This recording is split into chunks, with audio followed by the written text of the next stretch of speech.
All right, it's episode 105 of the SeaTown Sports Pod. I don't think you have to keep saying it. Oh, dude, once you get past 100, it's like, are you gonna say like this is episode 217? Like maybe. I mean, maybe, yeah. Will we get there? Who knows? It's habit. Gosh, where was I gonna Sorry, start I this? Distracted you. It's SeaTown Sports. That's Kevin and I'm Brian. Here we are. Yeah, there we go. We got a lot coming at you today. Seahawks preseason game was today. Yep. Huskies have a scrimmage tonight, apparently. Huskies had a scrimmage tonight. More Hard Knocks. Some were saying Pat McAfee hyped it up as the best episode ever. Yeah. The Mariners did things. They did things. Yeah. And we had a lot of action in the social media comment section, including some interesting DMs. I don't know if we're going to reveal. I can't wait. I don't get access to the DMs. So. Oh, did I not? No. I did tell you. I told you yesterday. I told you and our producer. Really? The semi-famous person. I'll have to look again. Oh, you yeah. No, we're not going to share that. We're not gonna share okay, that. We're going to keep that a secret. The fans can wonder who doesn't like our pod. Whose mom doesn't like our pod? How about that? Yeah, that's fair to say. Yeah. Well, let's lead it off with some Seahawks preseason action, Brian. I went to the zoo today and I missed it. So, well, it just finished, so you could have watched it. Okay. You weren't at the zoo at 6 p.m. I'm guessing. I was driving back from San Francisco, so. Oh, you went big time. You went big time. Yeah, we went to a nice zoo. Yeah, nice. Although Woodland Park Zoo, I've learned is really up to date and really a higher quality zoo than what we have in San Francisco. Also, Zoo Tunes. I don't know if you're familiar, Kev, but the concert series during the summer, they get great artists. They do. Last year I went to Ben Harper at Zoo Tunes. Like, that's great. What? Yeah. The last time I saw Ben Harper, I saw him twice before. I think I saw him at the Greek Theater by you, Berkeley. And then once at the Moore Theater. And the next time I saw him, it was right next to Hippopotamus. I was just hanging out. You were the AD at Seattle Prep at in a portion of your life. Do you think you've been to the Woodland area more for cross-country races in your life, or more times to the zoo and things like Zoo Tunes? Ooh, that's a close call. Because when my kids are little, we hit the zoo fairly often. I don't think I've told you the story. This is a good story, too. I think it's probably cross-country by a little bit. If you add in the CYO, like the younger, watching my own kids. Because they also race over there? I have two things. First, cross-country at Woodland Park. Those are not in Seattle, you won't know, but a lot of people know this. The CYO race starts on an absolute straight downhill, grass hill. Like as downhill as you can make. Do kids eat it? Yes, and it's awesome. And you see two types of kids, Kev. This is what's great about sports. You see kids where, and this is a small minority, but kids are like, that's traumatizing and they're done. Yeah. But way more often, this is why CYO cross country is so great, is they pop up and go.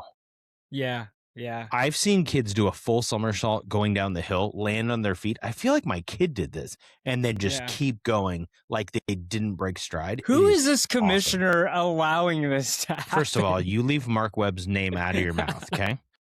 It's a good friend of mine. He's commissioner of CYO. Shout out to Mark Webb. They've been running on this course way before Mark became the commissioner of CYO. This has been for years. Yeah.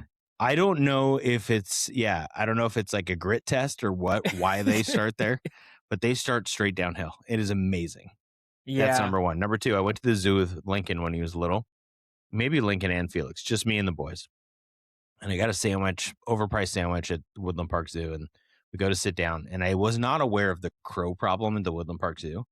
And I went to go get a napkin or a high chair, I think, because Lincoln, I think, was in a stroller, and a crow came down and just stole my sandwich in their mouth. Completely. Oh my goodness. The entire sandwich gone. And the part that's really messed up is the lady sitting next to me laughed at me. I would be laughing too. I had a kid, and now I no longer have a lunch. I was heated because you probably I had just to pay paid $15 for the Dippin' Dots to hold you over. I didn't go. Sorry. I didn't replace the sandwich with Dippin' Dots, Kev, but I could have. Can I give you one more? Or continue? I have one more thing about zoos. No, that was it. But I have one more thing about zoos because this was a question in our family vacation recently. Yeah. Kev, do you think there's a zoo in every state in the United States? No. Good answer. There's not. Yeah. There's not one. I think it's 2 states. Okay. This is good trivia to kick off the show. Yeah. Do you know the 2 states? I'm going to look it up. I'm going to double check. I think I know it, but I'm going to double check. Okay. I don't think there's a zoo in North Dakota. That's a good guess. Now, here's what's tricky about it is that there are places that have, like sanctuaries or farms or something, but officially zoos, it is not North Dakota, but you're close. Wyoming, Wyoming and Vermont. Vermont? Yeah, how about that? Damn, that's pretty. Bernie Sanders is pretty, that's pretty good. Now, Kev, here's the deal. To not lock up the animals for your own joy. Here's the deal. Good job, Bernie. This conversation about zoos and my experience at zoos is my leadoff, because the leadoff today is preseason NFL football is absolutely atrocious. Sometimes some years I don't watch a minute of it, right? Because I'm going, last year I think it was, I'd rather watch the Mariners and we were on vacation or whatever. Maybe I watched a quarter. For whatever reason tonight, the stars aligned. I watched the entire game. And I cannot get that time back. It was awful. And I actually, Dana, my wife, and I just watched the post game too. Cliff Averill, Michael Bennett were amazing. Some great advice for kids on why you play football. It was great. Ragging Paul Sylvie about his shirt, whether it was Italian cut. Like, there were some really good highlights. But Mike Macdonald spoke, and he was annoyed. And Hard Knocks is going to be great because, and you could watch him during the game, they did not play Seahawks football. And this was, just to be clear, so people don't freak out, there wasn't a guy who sniffed the starting lineup playing in this game. So the best players that played would be Riley Mills, played a little bit on defensive line. Mike Morris was playing on the defensive line. Tyrese Knight at linebacker. And he played a lot, which is not a good sign for him, probably. Bud Clark started at safety. I didn't notice him, so that was disappointing for me. Jake Bobo and Elijah Arroyo. Those are probably the best players who played. George Halani started running back, but they needed running backs. But, you don't have your top 4 receivers. Starting offensive line, defensive line, linebackers, and safeties and corners didn't play. Like, none of these guys played. Yeah. So, and do you feel like there's guys that played that won't even be on the team? Absolutely. Yeah. Yeah.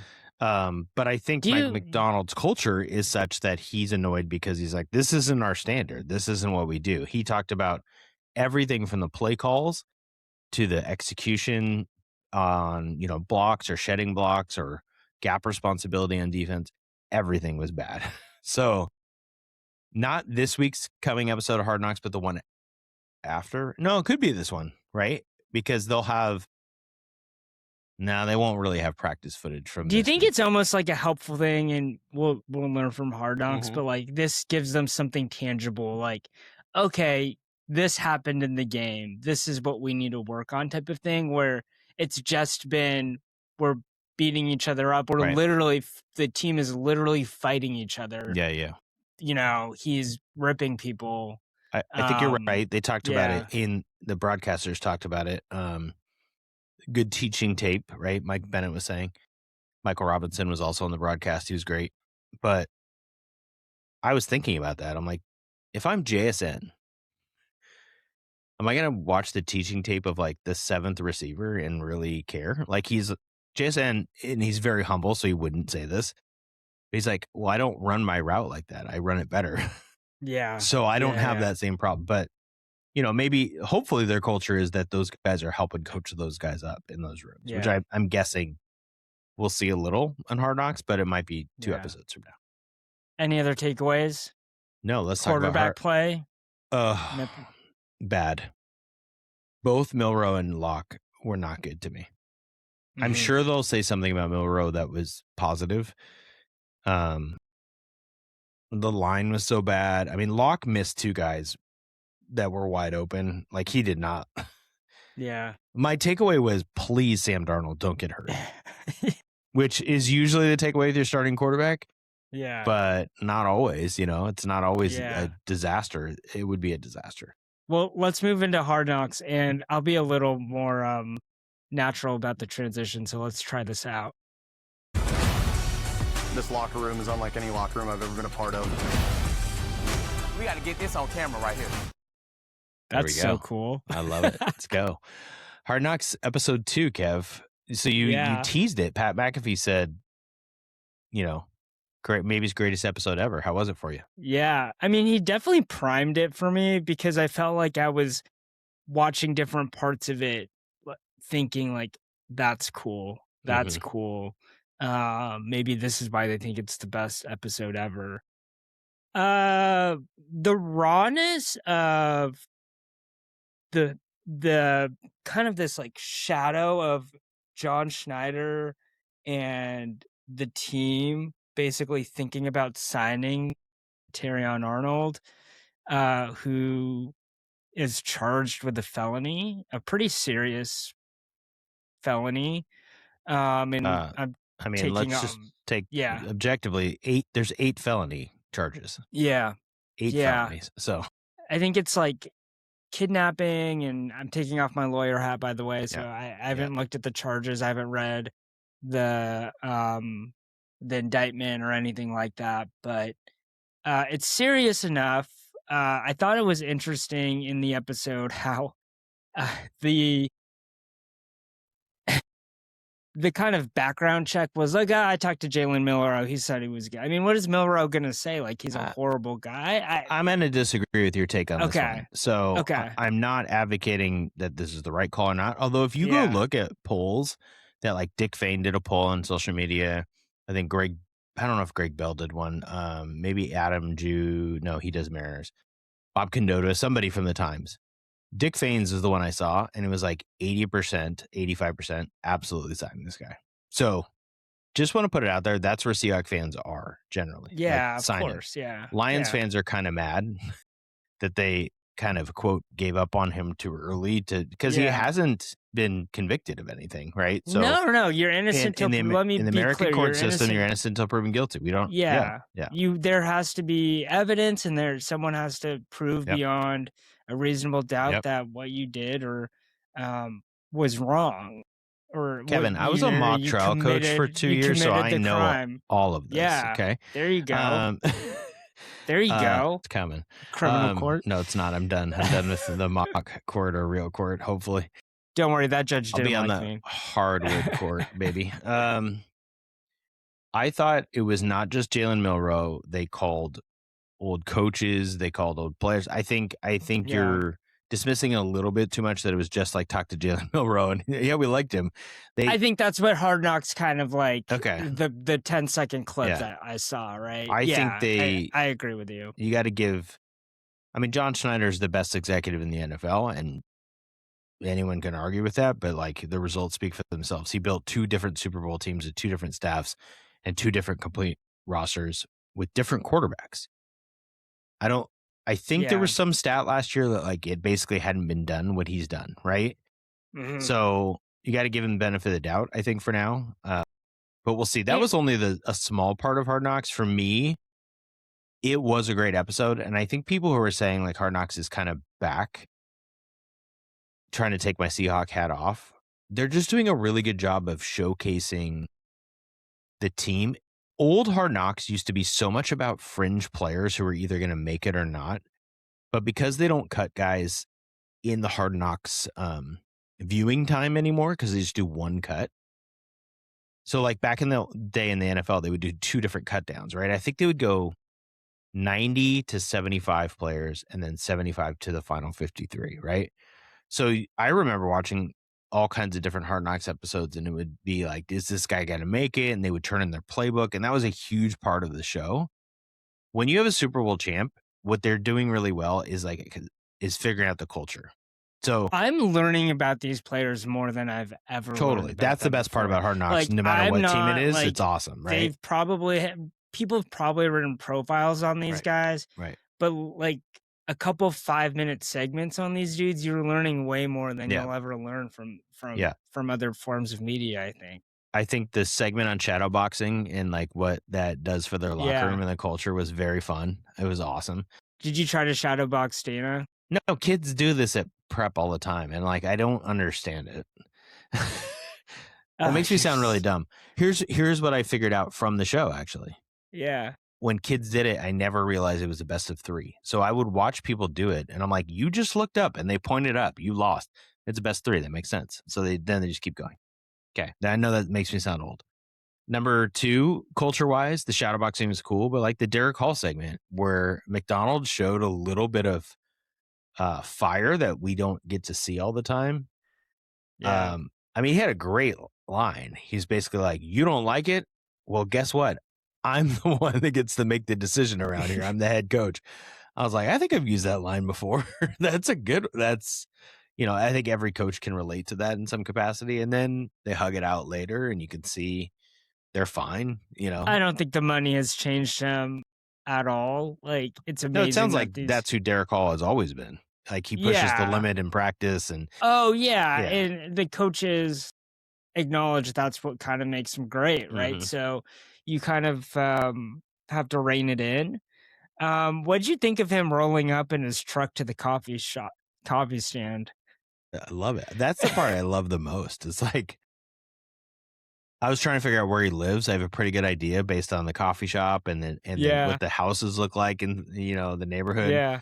I thought the barista was great. I think that's the biggest truck I've ever seen. Yeah. We were like, how much is he going to lower it to get his coffee? And he didn't really, I think it's awesome. Was there anything that you took out of this? You're like, ooh, that's newsworthy. Besides the Terrion Arnold. Yeah, that was stuff. the big one, right? The Arnold stuff was huge. Because we knew as Seahawk fans, they had worked him out. But to see the conversations, as you already had talked about, Macdonald was having, and then to see them all talk after he'd worked out was interesting. I do think the Emmanwori, literally seeing where he's at right now, I think I'm more optimistic than I would have been if I just read a news report. Yeah. Well, the news report that came after that said he cleared his physical was pretty big too. Yeah. He passed his physical. Yeah, I mean, that's huge. And then you just see it. Yeah. I think that's pretty significant. I do appreciate that part of Hard Knocks. Like, this is a guy that's injured you're worried about, and you're literally seeing like how much he's able to move. And to hear him talk about it and get a feel for like how does he literally feel about at this point in time of his rehab, I thought that was interesting. Right.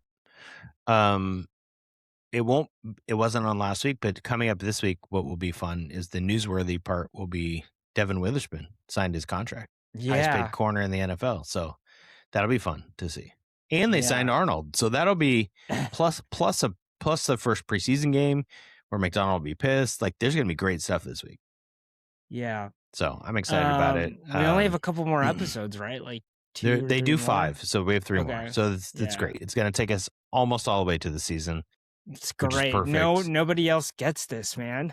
No. And Kev, you know what's great about the Seahawks playing on Wednesday, September 9th, is those last preseason games are August 28th or whatever. Yeah. Not that I just advocated not watching preseason, but the gap until the regular season starts is long if your team's playing on Sunday. If your team's playing on Wednesday, it's great. September 9th, that's going to be awesome. Yeah. And then you have to wait a couple days. There's no Thursday night game. Oh, no, there is, because the Rams and the Niners play in Australia. Oh, man, I can't wait. This is so good. The NFL is good it's like so that. Good. It's so good. I don't know if this is so good, but the Mariners did win today. They won, and we're recording on Saturday, but they had a brutal loss to the Houston Astros. They go to extra innings on Friday night. They take the lead, and Munoz goes in, gets an out. Altuve gets up to bat. Beautiful hit out of the zone. Great pitch by Munoz. Gets in. And then they get a couple more hitters, and then they win. They walk it off. Christian Walker home run. So that sucked. And I, in my head, I'm like, man, they could gain a game on the Astros right here. Instead, they're not going to gain a game. Yeah. Sorry, I was just good. Sorry, I cut you off, Kev. I apologize. But I got excited because I was thinking after the Yankee win, not that it was a game changer, but I'm like, the reality is if they sweep the Astros, they're kind of in it again. They're in a good position, yeah. And so then Friday night, they start scoring some runs. And then, honestly, Kev, I watched a lot of the end of the game. They were down 5-2, 5-3. Brock Rodden. Yes. Rodden, the rookie, comes up huge. Brendan Donovan said this after the game. He goes, I know it sucks we lost. I'm so proud of how we fought. And I'm like, that's awesome for a veteran to say. And they interviewed him again tonight. Yeah. And he said the same thing. He said, it's about the process and having competitive at-bats. And I feel like we're doing that. Well, he certainly is, because all of a sudden he is ripping the ball left and right. Yeah. Cal Raleigh is not and is completely lost, but you know who else? Brock's been good. Brock Rodden, Josh Naylor has been great. Victor Robles has been tearing it up all of a sudden. You just need a trip down to Houston, I think is what the thing is. I mean, they love to hit there. So I told you last week it's over. Yeah. In your mind, is it over? They're 3.5 games back for the second wild card spot, they're but 2.5, Kev. They're 2.5, but there's like 5 people. But there's a lot tied of teams for that. So yes, they're definitely in it. Are they? They're surviving this August. But are they really? And I mean, like, get what you're saying, and I'm kind of with you. And I'm kind of on the fence here. I go back and forth. There's still 8 games under 500.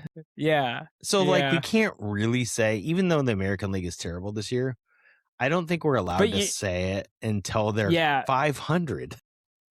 Yeah, but here's my point though. Like the eye test, I don't think the Astros with Taylor Trammell batting cleanup is better. I don't think they're a better team than the Mariners. No, and the I don't Astros think so are either. in first place. It doesn't matter. So we they're have playing to better. think, Yeah, and they have the best player in baseball. Yeah, you have to think, yes, that's true. But the best hitter, as much as the Mariners, right, the Mariners collapsed, right?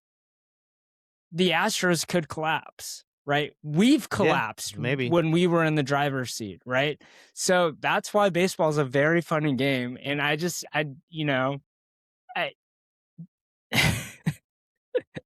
we'll come back next week and see after 7 exactly. days We kind of have to see it. It's kind of fun though. It is. I mean, when they score runs, it's certainly more fun. Yeah. Munoz got screwed. He did absolutely get taken so deep by Christian Walker, but he got screwed before that. I will say it's pretty interesting if you can get to a place where September's relevant with the Astros. Okay? Yeah. The Mariners, I think we've talked about this, their schedule gets a lot easier in September. Their August is brutal. They go to the Brewers after this, and then they come home to the Cubs and the Phillies.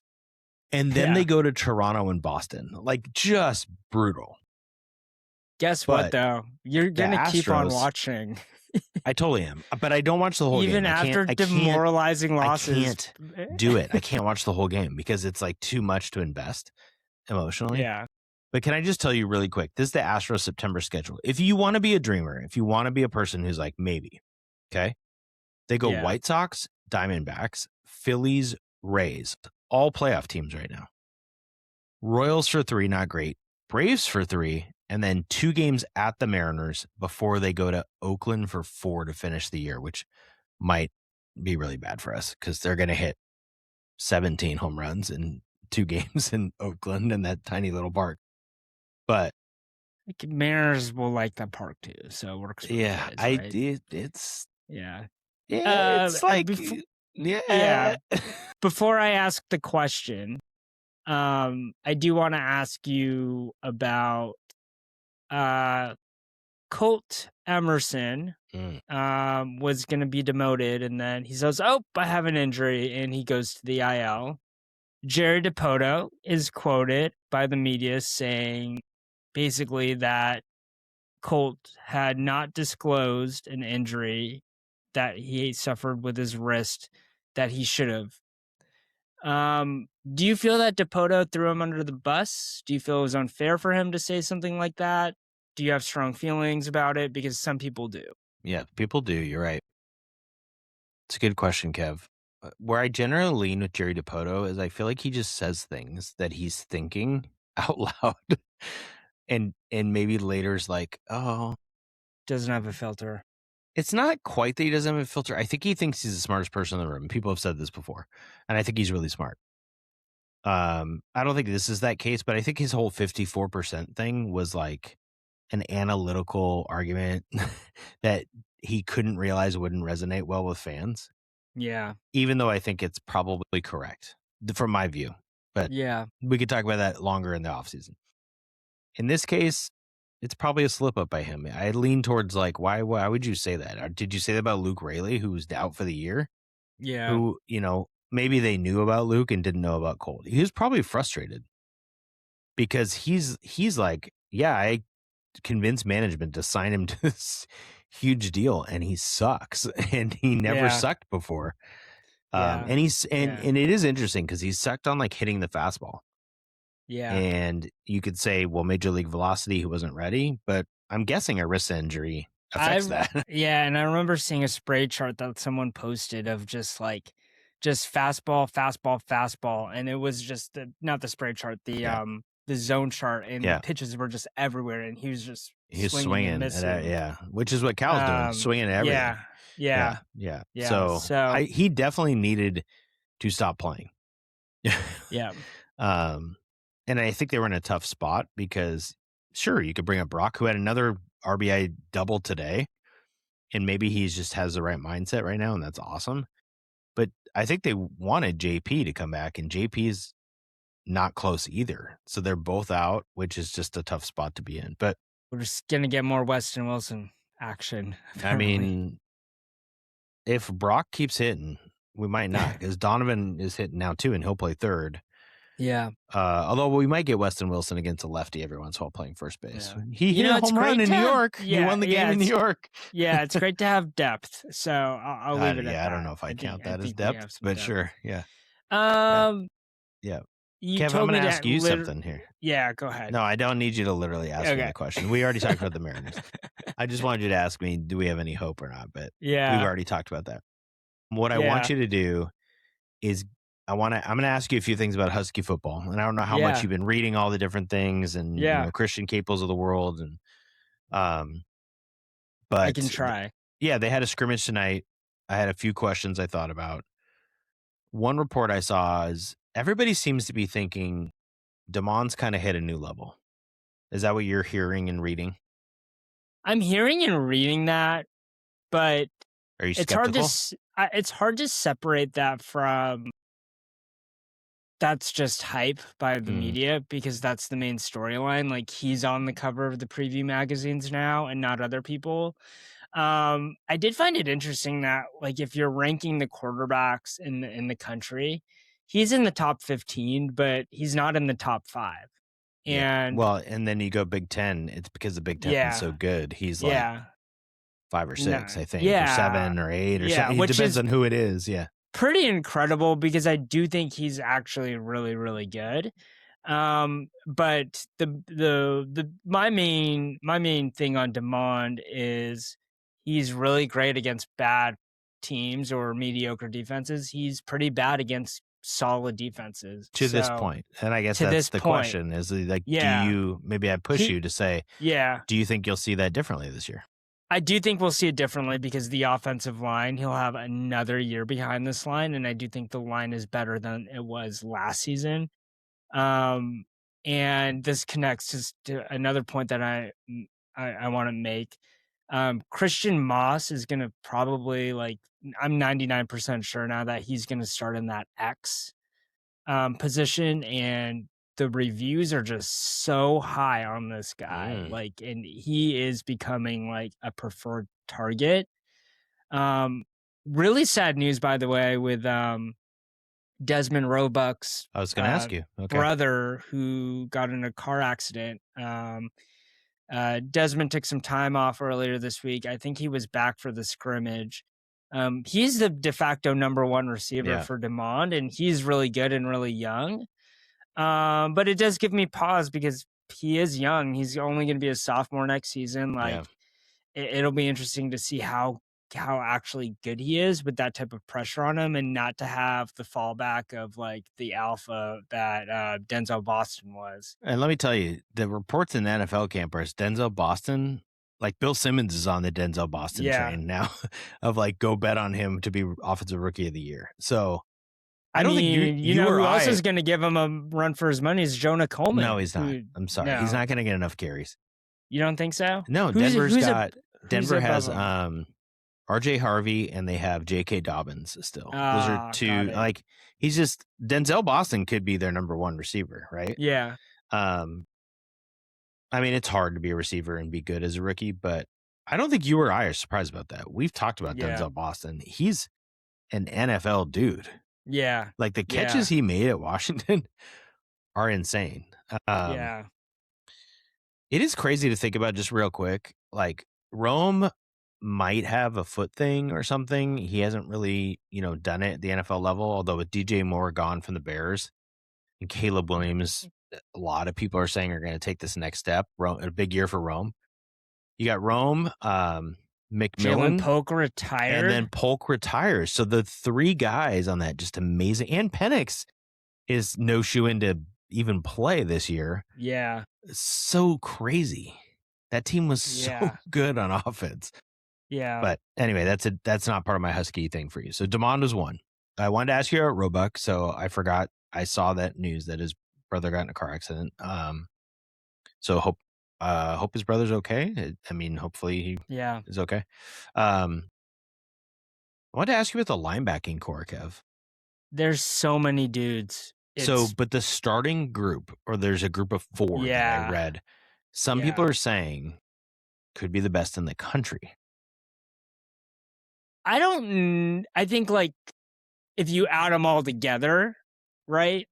And there's not an individual who pops in the way of, like, he's going to be a Bobby Wagner, right? Or something. Yeah, I think you could just Jacob pull Manu, a team out of, Alexander, Can you name them off? Buddha, and then Zadarius Rainey Saleh? Sale? Yeah. Saleh. Yeah. So those four are kind of the ones that everyone puts together. I think Manu starts for sure, just with the experience. I mean, all four of those are going to play a ton, right? Yeah.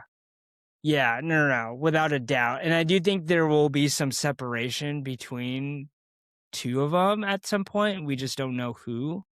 But I'm willing to put my money on Manu. I just think he's been productive enough, and he knows the defense really well. Zadarius Rainey Saleh I think it'll be hard to keep him off the field with his talent. And he has like some of the highest upside. Like, if I think of like NFL players on the defense, you have Dylan Robinson at corner and maybe him. I mean, the safeties are really good and productive, but I don't know if they're necessarily like NFL prospects. I was going to ask you about the corner. So tell me again who you said at corner. Dylan Robinson and who? Dylan Robinson and, well, I didn't name the other person, but I think it's going to be. Will it be? The name is escaping me. They have a transfer Emmanuel, kid. Yeah, Emmanuel Carney, who goes by Manny, from I think it's Virginia. He played for Fish at Arizona and transferred over, and then he came back. So he's experienced. I don't know if he's going to be it's not going to be as strong as last year, where you had Prysock and maybe half the season you had Tacario Davis. I don't know. I saw one report that said it's no drop off. But again, that'll be interesting. Hype. Yeah. I mean, if that's true, because the defensive line is interesting now, all of a sudden they've got some transfers. Like, I was just reading today. You'll be proud of me in my research I've done. Yeah. I had no idea they had a transfer from Ohio State. I knew about Watts from Sacramento State because his brother also is coming to play basketball, right? Like they have both Watts. Did you hear now? about the Ball State transfer? Darren Conley, like the highest graded, or no, I think Watts is the highest. Desean Watts, the transfer you alluded to from Sacramento State, he's the highest graded defensive lineman, I think in the Big Ten. Yeah, that's why. By Pro Football Focus. And then they got a guy back through the 5th year thing, maybe. He's back. He's back. He's suited up. Yeah. Sure, but isn't there still the possibility that somebody's going to rule all these guys ineligible? No, I don't think so. I think he's ready to go, which is wild. Yeah. So they seem to be good on the D-line. We just talked about their linebacking core as a collective group. Might be the best in the Big Ten, if not the country, is what people are saying. I'm not necessarily saying it, but they definitely have the experience there. I mean, they're rolling out. Obviously, they have youth impact potential, but they're rolling out 3 guys who are like 4th year players. Yeah, there's a lot of experience between Buddha and Alexander and Manu. Those guys have all been playing forever. Yeah. So, and then they got Alex McLaughlin at safety. I mean, that defense is really interesting. What you're saying about the experience of the linebacking core, like that's what made Indiana great. And I'm not comparing UW to Indiana, but it's just this idea of having experienced dudes. And I think that's why the experience on the D-line is super important. That, man, I think teams are going to have a tough time running the ball. It'll just be up to the secondary. It'd be really fun if they were good. To keep it all together. So yeah.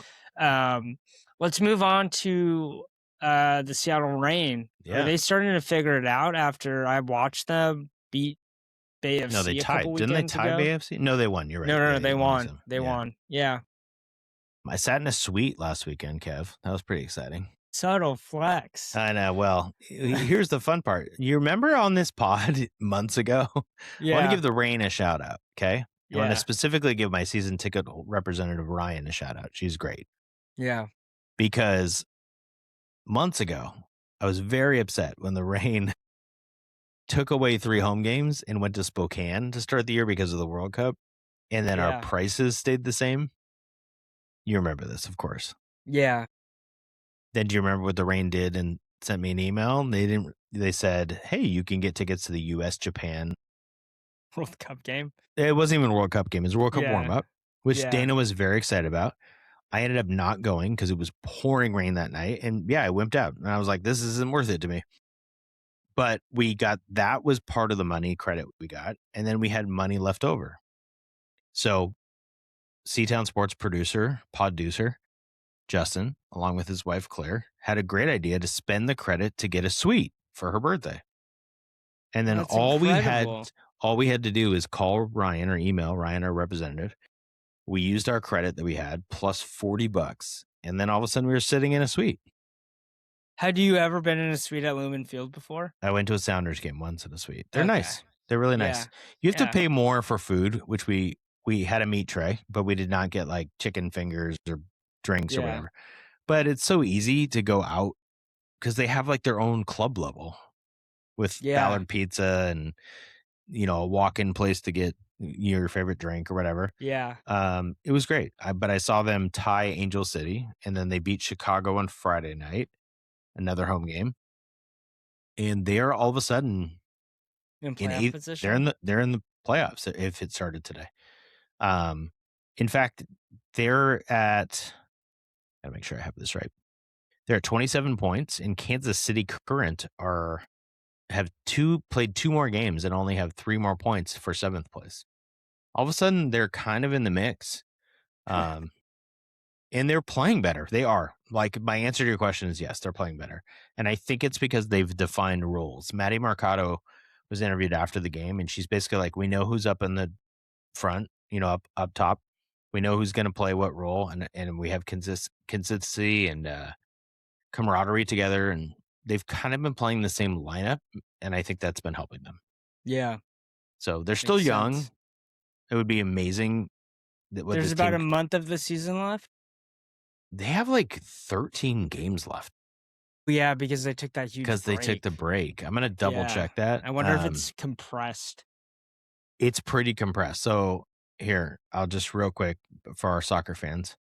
The NWSL website is absolutely atrocious, and I have no problem saying that. They play, so they play Wednesday and then Saturday again this week. And then, so they have 3 in August. They have 5 in September. They have 3 in October. And then the last match is on November 1st.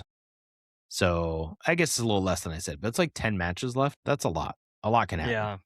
So we're not quite there yet. It is kind of weird to think about their last home match is November 1st, which if you put it in a high school calendar, like I often do, because that's where I am, that's like the end of fall sports. Yeah. So that's like a whole season of high school sports is how much time they have left. At that point, the Mariners season will have been over. The whole baseball season's over, and we're heading to a lockout at that point. That's how crazy soccer seasons are. And next year, the NWSL is trying to match, or with the Women's World Cup, they're starting in like mid-February. Which means if you go to the playoffs, they're going to start before the baseball season. You're going to have a month break, a month and a half break at most for these women. So that's going to be kind of brutal. But God, imagine if Cal Raleigh only had a month break. God, maybe that'd be good. Like a 2-month break. He needs a longer break. He needs a longer. God. If you could just go back in time and just pray for it, beg him not to play in the World Baseball Classic, or to think that would be the thing. Yeah. I think that'd be the thing. Don't play in the WBC. And I never really thought about it at the time, but a lot of ex-players talk about this, Kev, that the playoffs going that deep is so much on your body and added innings and miles, and especially as a catcher, that does really affect people the next year. And unless you do it all the time, and we've talked about this, the Dodgers are so deep and they had such a big lead that maybe it doesn't affect them the same way. The Mariners played, a 15-inning Game 5 against the Tigers. They had all these stressful games, and they'd never really done that before. So it probably did impact them this year. Yeah. Obviously, it impacted the Tigers and the Blue Jays also. So who knows? But I don't want to talk about the Mariners. Just kidding. I do, because I'm going to read the comments this week, Kevin. I have a mix for you of... I don't even know, but these are all Mariners related. So our segment is reading the comments, which they always say you don't do when you're reading the thing. You don't read your DMs necessarily, because someone's mom might say that they don't like your podcast, and that person might be famous. Okay, here's the first one for you. The first 3 are in response to a clip we put out about the top 50 and snubs type of thing, right? Surprisingly, nobody in our comments really cared about Jeff Nelson, which seemed to be on talk radio the biggest snub. Ours were this. The 8 current players on the list were part of taking this team to the ALCS and nearly the World Series. The 2025 team will stand out for a long time. That was in response to me talking about that seemed kind of surprising that 8 out of the 50 were from the current roster, basically. Yeah. That commenter's name is LaCroix King, so I want to make sure we give credit to LaCroix King, which I don't even know how you become a LaCroix King. What does that mean? You like all the flavors? You tried all the flavors? You buy them all the time? Are you really the LaCroix King? Do you own LaCroix? Do you like LaCroix more than Spindrift? Have you had Spindrift? Spindrift is bottom of my list. Oh, God. You don't like the juicy I like action. Waterloo. Ew. Waterloo is good. Waterloo's good. Oh, man. Yeah, what you know what? Maybe next week top 5 will be seltzer water rankings. That'll get the viewership up. Okay, so here's my response to that. I reflected a little bit about the current roster and who should be there and who shouldn't. Okay. Gilbert, Kirby, Castillo, I'm good. They should be there. They're just in the top 10 in like every category. Cal, obviously, is having one of the worst seasons in Major League history. Last year, he had one of the best seasons in Major League history. You have to put him in there. 60 home runs. Julio, go look at his stats. He belongs. Yeah. Okay, so that's 5. Munoz, I can get with. He's been probably now, he might be the best closer in Mariners history, right? It's possible. But he's certainly one of the best. So that's 6. The 2 that I think are debatable are Wu and JP Crawford. Wu had a great year last year, but he's had really, is this unfair to say, but I feel like Brian Wu's had one amazing year. Where he made the All-Star team. Yeah. And so then I started thinking about like 1 year All-Stars, right? And like, where do 1 year All-Stars go? That's not fair. Wu was really good in 2024 as well.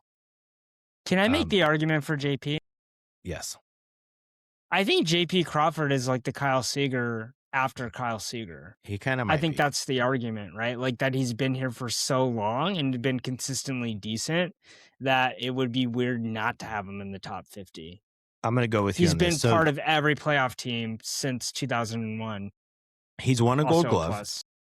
Right? So one of our other comments was just Omar Vizquel ? And that was from Dan Hughes, who used to coach the Seattle Storm. I don't know if it's the same Dan Hughes, but that would be amazing. Omar had 1 Gold Glove in Seattle, and JP's had a much better career than Omar. JP has war seasons of 3.7, 2.7, 5.2, 2.7, and 3.6. Those are really good seasons of war, right? Like if your wins above replacement, that means he's above average. Like he's valuable. So I'm okay with all the 2025-26 guys when it really comes down to it. I just think Wu with 2 years is, I don't know. Maybe that's how bad our pitching has been for 50 years. But you know, it's a tricky one. Can I go. Oh, sorry, go ahead. No, you're good.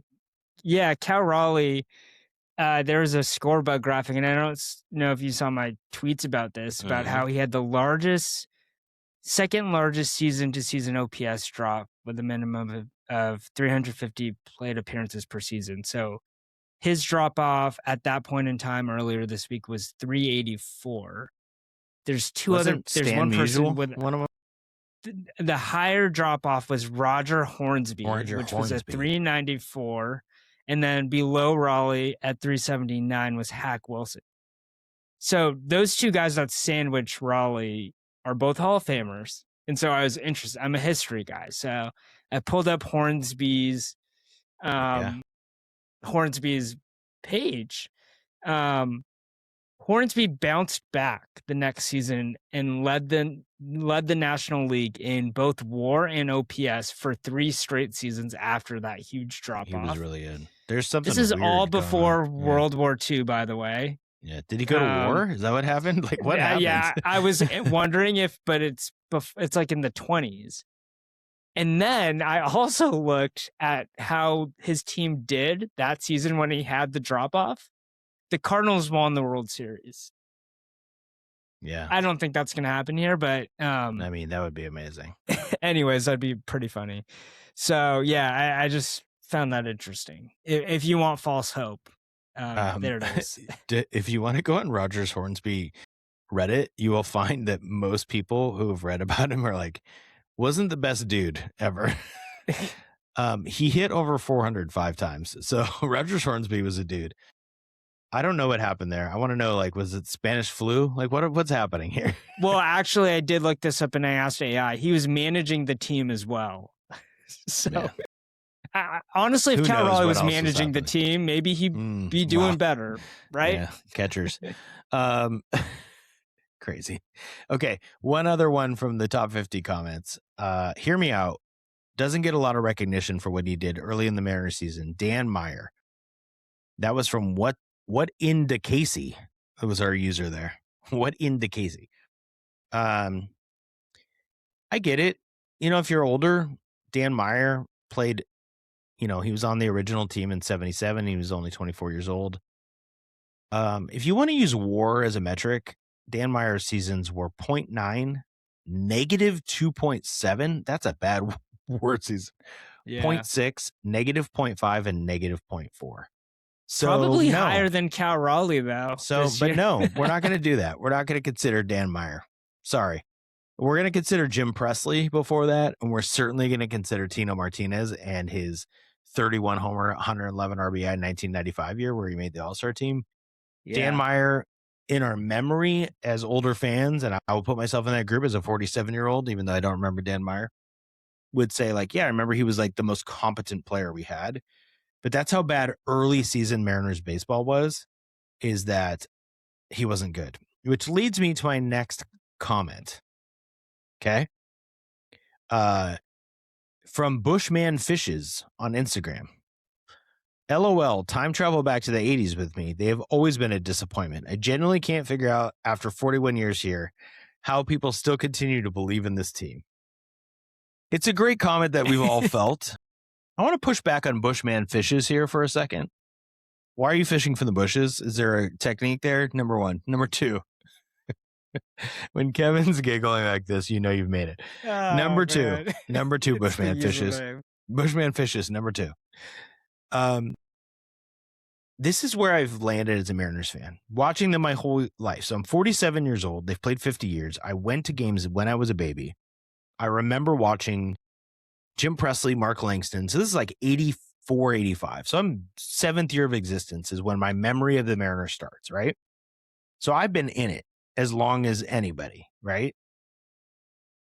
It's part of it. It's just part of it. Because here's the thing. When they do finally win the World Series, that feeling is so great. Do you remember when the Seahawks won the first Super Bowl with that feeling? Yes. It was not the same this time. I was there. It was not the same. It's not the same. It's the first time in the suffering and the terrible baseball and the disappointment and the Astros game on Friday where Munoz gets cranked and all these bad luck happens. That's all part of it. So maybe this is the year. Maybe they'll win just to be funny with like a sub 500 record, right? Or something like that. But it's all part of it. You can't just say, you can say they've been a disappointment forever. Absolutely. It's not totally true, but it's mostly true. Yeah. I mean, I think the best, the most Mariners thing of all Mariners thing is them being, there's a couple things I'll point out. I think number one on the list is them having the most wins in a regular season ever and not sniffing the World Series. Yeah. I think the number two thing is them having an insane amount of Hall of Famers for an insane amount of time. They don't have an insane amount. They had one window where they had 3 of the best players of all time. Yes. And then they had Ichiro after that. Yes. So you're right. But before that, yes, they did not sniff the World Series with Ken Griffey Jr., Alex Rodriguez, and Randy Johnson. They didn't really. You're right. I mean, they went to the AL. No, with Griffey, they never went to the ALCS. I'm pretty confident most people will say that Ken Griffey Jr., I mean, Barry Bonds is right there, but like was the best player in the 1990s. And I think you could credibly say that Randy Johnson was the best pitcher in baseball after he left the Mariners for a 5-year run. He ripped off 3 Cy Youngs. A couple of those years with the Mariners, he was probably the best pitcher in baseball. Yeah. And you're right. Okay. All this is true, but let me just double down on this because we do this thing where we're like, we've suffered forever, right? And certainly the Mariners have not made the World Series. I'm not saying we haven't suffered. Okay. But I want you to put it in context. The Cleveland baseball team, Indians and then Guardians, the last time they won a World Series was 77 years ago. Okay. The Brewers, 57 years ago, never won the World Series. Padres never won the World Series 57 years ago. Mariners are right there in that mix. Okay. Orioles, 42 years, Pirates, 46. Now, some of these teams have fans who are like, oh, I remember when they won the World Series. But there's not many Guardians fans left who remember 77 years ago, right? Yeah. So there are other franchises. And then I want you to go to the Cubs. Do you remember that they had a 100-year drought before they won? And the Red Sox, the curse of the Bambino? Like, we're still in infancy almost as a franchise. And yes, it's disappointment and we suffer, but it's going to be great when they do it. Okay. That's for Bushman Fires, Bushman Fishes. Okay. 2 more real quick ones. Okay. I just want to read these. These are on our side. I was shocked at our Julio clip about how we basically said, let him have fun and be a dude and just like have a life. Yeah. Overwhelmingly agreed with us in the comments. It always shocks me. I think it's because I think social media, there's different types of people that gravitate towards different types of social media. Instagram seems a little more reasonable. True. Yes. Yeah. You mean like old people go to Facebook? That's true, Kev. Although we have an active Facebook community that I don't always have access to, but here were the 2 comments I grabbed. Josh, the thing is, many fans are very stupid. That was in support of us saying when we were saying, including us, by the way, including us, because we're stupid. Oh yeah, Why are we? Me and stupid? you have definitely said stupid things. Oh sure, yeah, absolutely. Yeah. I just said one that's going to piss everybody off, that we didn't suffer enough or something. People are going to be aggregating that. Second thing from Roy Donk. I don't know if that's really Roy's name, but like Roy Donk, what a name. Your name's Roy Donk. He said, Jesus, some of these Mariners fans are idiots. Also true of us sometimes. Great comments, though. Thanks, Roy. Thanks, Bushman Fishes. Thanks, everybody. Thanks. What was our first one today? Shout out to the LaCroix King. The LaCroix King just coming from the top rope. It's fantastic. Okay. Man, Saturday Night Vibes. Here we go. Yeah, let's finish it up, Kev, segment. with a top 5. Okay. That's where the music will go for the top 5 in the future. I mean, we could just pop something here. Here we go. Yeah, give me a random sound.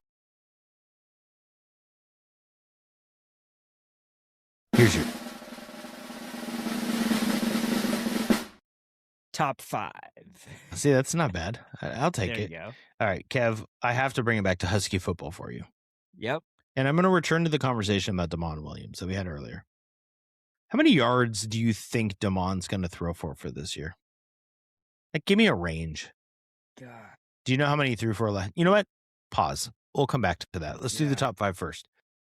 I want you to give me the top 5. I have to find my list here so I don't lose it.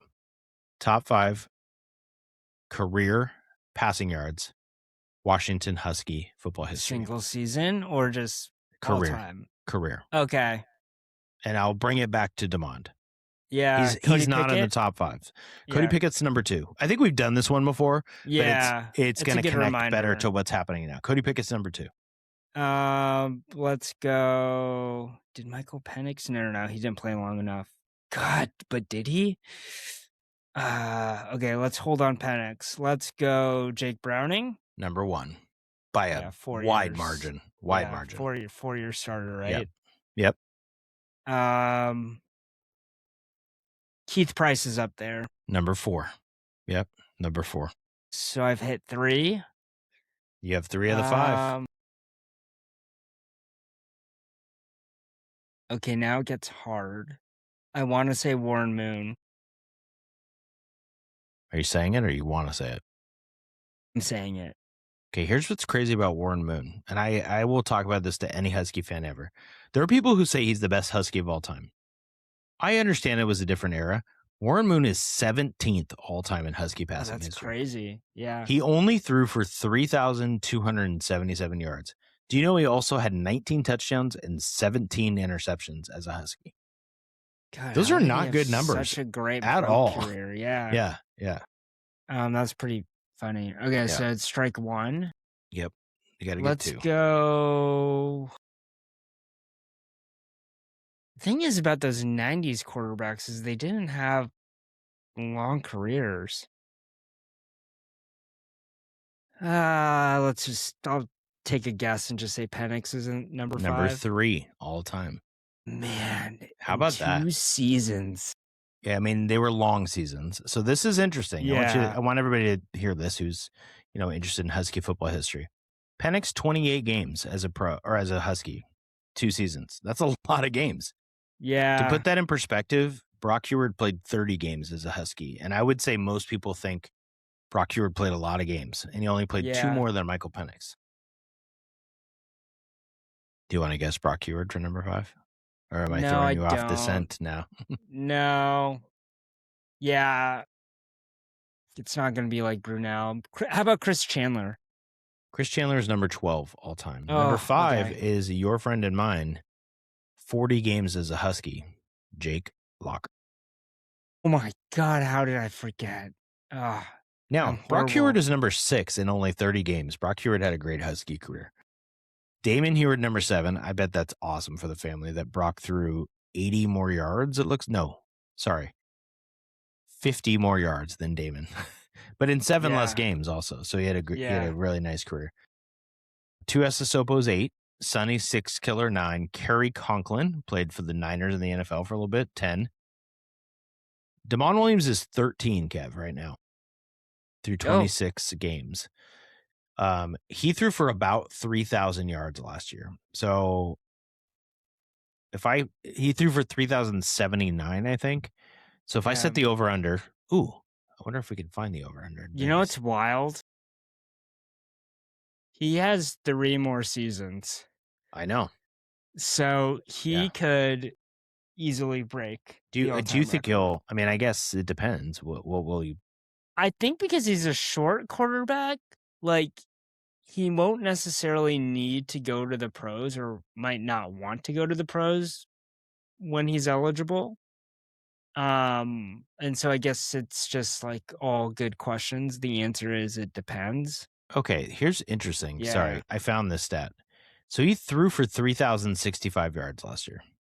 Okay. Mm-hmm. I wouldn't say he had a great year necessarily. He was pretty good if you look at the stats. But you're right. It was padded, right, against some bad teams. The only line I could find for Vegas is 2,575.5 passing yards. Oh, I take the over. We got to go to the casino. I'm 100% taking the over. I was going to set the line with a better higher than last year. I was going to set it at like 3,100. Would you go over still? I mean, I guess that's just banking on him just not showing up against Indiana and Oregon. Or which injury. I think is or an injury, or that he doesn't need to throw the ball as much. Yeah. So I heard a professional gambler on the radio talking about, and he, who knows if he's good or not, but he was on the radio. Yeah. And he was talking about season-long prop bets, receivers, running backs, whatever. He goes, 70% of the time he goes under. And this is NFL mostly, but it's the same concept because there's so much injury in football. Yeah. That if you get an injury, you're going to hit the under probably. And, just the likelihood is they're going to be under rather than over. I think that under is way too crazy for Damon, though. So give me a number you're going to give him. Let's just say he's healthy. Yeah. So, I mean, I was going to say 3,500. Okay. Is that just an insane Let's give it amount? to him. No, I don't think it's insane. I mean, how many games? 14 games? Yeah. What is that per game, Kev? Do some math. Are you good at math? You're asking me if I'm good at math? 250 yards a game. That seems a little aggressive, but he'll have some. That seems aggressive. He'll have some more. He'll have some like. Okay, let's go 3,200 to be safe. Okay. Yeah. If he has 3,200 yards this year, he will be 6th all time in Husky history. Is that wild? That seems wild to me. Yeah. He will have passed both Hewards, 6 killer, all these guys, he'll be just below Jake Locker. And after another year, he'll easily be above Jake Locker. And he would probably pass Keith Price if he plays 2 more years. In fact, if he's at 7,500 and he gets another year of 3,000, he will be 2nd all time in Husky history with 2 more years. Yeah. That's crazy. Unless he decides to transfer. Yeah, he decides to transfer, which could definitely happen, or maybe his production goes down. How many players do you think are ahead of him in the Heisman odds at this point? Put up already during the podcast. There's a lot. I just did. There's a lot. I thought it was interesting, but he's in the top 20. 55 to 1. Yeah. On the one I saw, he's meaning if you bet 100, you could win. I think I have this right. 5,500 if he wins the Heisman. I'm looking at dudes above him. I'm like, they're that much better than him? I don't know. There's some guys' names who maybe I need to do a little college football research who have the same odds as him. Yeah. And maybe we're not looking at the same one, but do you know who Rocco Becht is? Yeah, I see the same one, but I have no idea who he is. Do you know who Bear Bachmeier is? No. I'm just like, who are, maybe. Yeah. This is why I liked, remember when we did our preview the first time we did this podcast? Yeah. We knew all about the Rutgers quarterback. That was kind of fun. Yeah. Yeah. But those we're are the going to good have to old days. figure out how we're going to do football season. That's I don't think true. we're going to be able to do Saturday nights anymore. That'll be hard because the Huskies, actually, a buddy and I were looking at this. For those of you who hate the 8 p.m. starts, I don't think they're going to have many 8 p.m. starts this year. Yeah. That's what If you look happens at their when you're a schedule. winner. Yeah. They're when also you're, their early games are all afternoons. People love it. The Apple Cup's an afternoon. Utah State's an afternoon. Eastern Washington's an afternoon. All should be victories. It's gonna be great. Yeah, don't jinx us. All right. Well, that was fun. We'll be up or down on the Mariners next week. Can't wait to read the comments. Yeah. Yes, I cannot wait. Yeah. Thanks for watching. Thanks for listening. Make sure you subscribe on YouTube and read the comments on Instagram and TikTok and whatever else is out there. Go get ready to enjoy some LaCroix. Yes. See you next week. This episode is not sponsored by LaCroix, but maybe sponsored by we're open. the LaCroix King. All right. All right. See you next week.